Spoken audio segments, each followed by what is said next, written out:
Selaku pengawas jalan dan jembatan.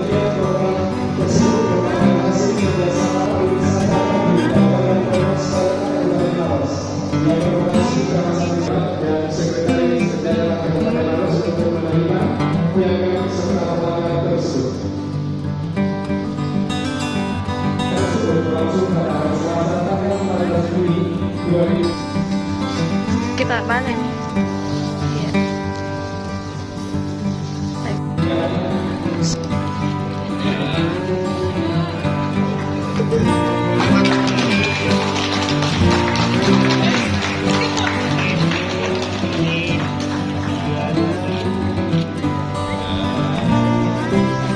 Selaku pengawas jalan dan jembatan. Pak, hari ini ada berapa seragam yang dibagikan, Pak?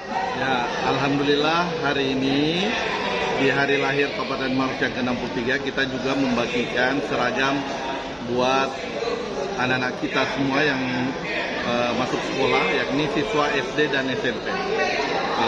Ada siswa SD sekitar 7 ribuan, SMP juga sekitar 7 ribuan. Jadi semua seragam jumlahnya sekitar 14.000 seragam. Ini khusus siswa baru ya, Pak? Ya, siswa baru. Pendistribusinya mulai kapan?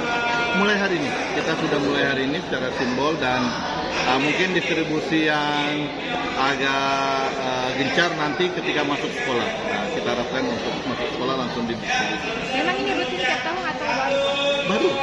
Ini baru dan ini adalah bentuk juga janji politik kami. Saya bersama Ibu Wakil Bupati waktu kampanye kita insya Allah akan memberikan perhatian kepada anak-anak kita yang baru sekolah untuk membagikan seragamnya dan di hari lahir Kabupaten Maros ini kita bagikan. Ada harapan untuk dalam pembagian seragam?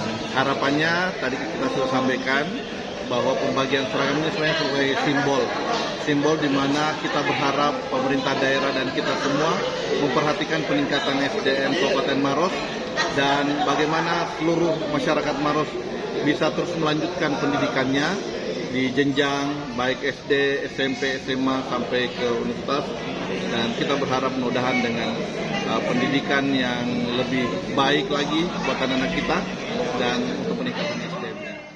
Terima kasih sudah nonton. Jangan lupa like, subscribe, dan share ya.